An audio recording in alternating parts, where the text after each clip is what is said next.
करते नजर आएंगे। ऐसे में सिंधिया को भी अपनी ताकत बढ़ाने के लिए यहाँ पर अपने बेटे को राजनीति में उतारना होगा। लेकिन कुर्सी के लिए लड़ाई तो देखिए हर पार्टी में रहती है।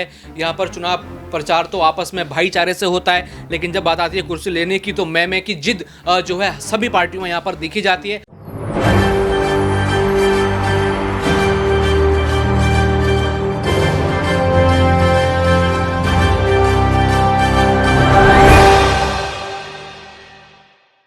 नमस्कार, मैं नाज़मीन खान और आप देख रहे हैं SPN 9 न्यूज़।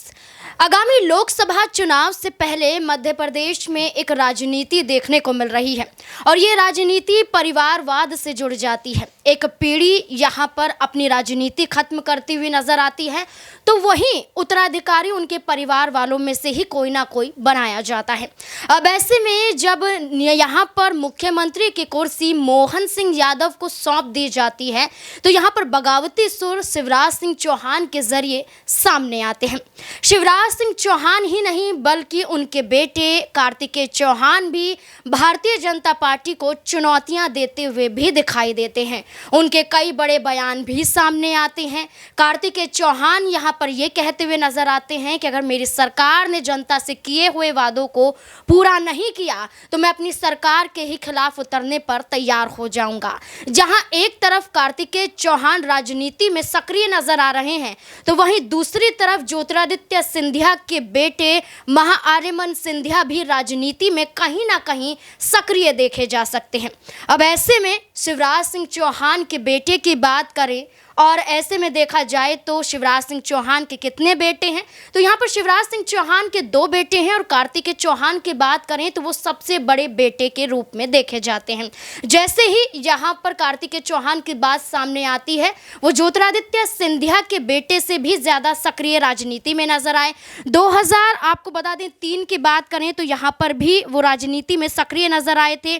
यहाँ पर 2013 की बात करें तो चुनावी मैदान में उतरते हुए चुनाव प्रचार करते हुए भी देखे गए थे। इतना ही नहीं, कार्तिकेय चौहान 2018 में भी चुनाव प्रचार करते हुए देखे गए थे। लगभग उनके भाषण के दौरान यहाँ पर करीबन कई लाख लोगों की जमावड़ा उनके भाषण के दौरान यहाँ पर लोगों का देखा गया था। तो तब से ही ये मान लिया गया था कि यहाँ पर कार्तिकेय चौहान राजनीति में उतरते हुए चुनावी मैदान में चुनाव लड़ते हुए नजर आएंगे। लेकिन तमाम तरीके से साल दर साल बीतते गए लेकिन कार्तिकेय चौहान चुनाव लड़ते हुए नहीं देखे गए। लेकिन लोकसभा चुनाव के बाद आने वाले फिर से विधानसभा चुनाव की बात करें तो उसमें सक्रिय फिर से कार्तिकेय चौहान नजर आ सकते हैं। ऐसे में कार्तिकेय चौहान की बात करें तो यहाँ पर राजनीति से अलावा भी कई बिजनेस यहाँ पर वो चलाते हुए नजर आते हैं। यहाँ पर फूलों की बात करें तो उसका काम भी करते हुए देखे जाते हैं। यहाँ पर दूध की फैक्ट्री भी उनकी देखी जाती है। यहाँ पर एक डेयरी ब्रांड के मालिक भी यहाँ पर कार्तिकेय चौहान नजर आते हैं, यानी कि अच्छा खासा बिजनेस भी चलाते हैं लेकिन राजनीति में भी सक्रिय नजर आते हैं। वहीं दूसरी तरफ ज्योतिरादित्य सिंधिया की बात करें, उनके बेटे की बात करें तो दोनों की उम्र एक जैसी है, शिवराज सिंह चौहान के बेटे की और ज्योतिरादित्य सिंधिया के बेटे की। यहाँ पर वो मध्य प्रदेश क्रिकेट एसोसिएशन के अध्यक्ष के रूप में भी नजर आए हैं, इससे जुड़े हुए भी हैं। उनके पिता भी अध्यक्ष रह चुके हैं। इसके साथ साथ अपने दोस्त के साथ मिलकर माई मंडी ऐप के जरिए एक बिजनेस भी चलाते हुए नजर आते हैं। तो अब क्या दोनों राजनीति में उतरते हुए एक दूसरे को टक्कर देते हुए नजर आएंगे? ये तमाम सवाल यहाँ पर बनते हुए नजर आते हैं। दौलत मेरे साथ जुड़ चुके हैं। दौलत, जिस तरीके से अभी ज्योतिरादित्य सिंधिया के बेटे की बात करें वो शांत हैं, लेकिन बीते कुछ वक्त पहले वो भी ये बयान दे चुके हैं कि अपने पापा के कदमों पर चलते हुए नजर आएंगे। वैसे ही शिवराज सिंह चौहान के बेटे की बात करें तो वो भी राजनीति में किस तरीके से सामने आए हैं उनके भाषण के जरिए देखा जा सकता है। तो क्या मान लिया जाए कि जो इस बार भारतीय जनता पार्टी ने जिन मंत्रियों को, जिन सांसदों को चुनावी मैदान में उतारा था, जिन विधायकों को चुनावी मैदान में उतारा था, जो चुनाव जीत नहीं पाए थे, क्या उनके बिहाफ पर आने वाले अगले विधानसभा चुनाव में भारतीय जनता पार्टी यहाँ पर कार्तिकेय चौहान और ज्योतिरादित्य सिंधिया के बेटे की बात करें महाआर्यमन सिंधिया को चुनावी मैदान में उतार सकते हैं? देखिए, अभी देखा जा रहा है कि प्रत्यक्ष रूप से तो नहीं लेकिन अप्रत्यक्ष रूप से इन दोनों ही नेताओं के बेटे राजनीति में कुछ दिलचस्पी तो यहाँ पर ले रहे हैं। अभी हाल ही में जो यहाँ पर कार्तिकेय का बयान है वो काफ़ी चर्चा में है। यहाँ पर कांग्रेस और अन्य दल के लोग काफ़ी सपोर्ट कर रहे हैं, क्योंकि बयान ही कुछ ऐसा था जो कहीं ना कहीं एक तरफ बगावत की ओर ले जाता है। अभी शिवराज सिंह चौहान के खिलाफ, चाहे उसको आप फैसला मान लीजिए या फिर बीजेपी की नीति बदल गई हो, उस नीति के तहत उनको सीएम नहीं बनाया गया। सीएम यहाँ पर मोहन यादव बनते हैं और उसके बाद कई तरह की चीज़ें, दलीलें यहाँ पर शुरू हो जाती हैं।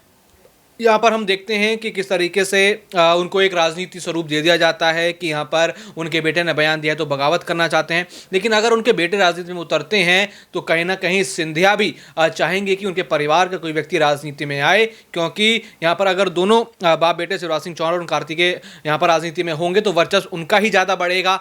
आपस में यहाँ पर वो चुनाव प्रचार एक दूसरे के लिए करते हुए नजर आएंगे। ऐसे में सिंधिया को भी अपनी ताकत बढ़ाने के लिए यहाँ पर अपने बेटे को राजनीति में उतारना होगा। अभी तो दोनों अप्रत्यक्ष रूप से, लेकिन प्रत्यक्ष रूप से भी जल्द ही उनका राजनीति में उतरने का ऐलान हो सकता है, क्योंकि हमने सिंधिया परिवार में तो खासकर देखा है कि उनका पारिवारिक पेशा ही राजनीति है। उनके पिता थे, फिर सिंधिया बने और अब उनके बेटे की बारी आ रही है। हालांकि वो अपने और चीज़ों में व्यस्त हैं, लेकिन जब सिंधिया को जरूरत पड़ सकती है तो वो राजनीति में उतर सकते हैं। जैसा आपने कहा कि वो कह चुके हैं कि अपने पिता के लक्ष्य कदम पे चलूंगा, यानी वो अपनी दादा की विरासत संभालते हुए नजर आएंगे। वो भी यहाँ पर चुनावों में नजर आएंगे और शिवराज सिंह चौहान के बेटे भी नजर आ सकते हैं। तो ये किस्सा आगे आने वाले चुनावों में बड़ा दिलचस्प होगा और पार्टी में किसको लेकर क्या बदलाव होंगे। अभी अगर शिवराज सिंह को मौका नहीं मिल रहा है तो क्या आगे इन दोनों नेताओं के उतरने की वजह से और भी उनके सामने मुश्किलें आएंगी और सिंधिया फिर एक और बार वो विकल्पित हो जाएंगे सीएम चेहरे के लिए। ये चर्चा फिर तेजी से यहाँ पर उठने लगेगी। जैसे कि लोकसभा चुनाव से पहले ही शिवराज सिंह चौहान के बेटे कार्तिकेय चौहान यहाँ पर बहुत एक्टिव नजर आए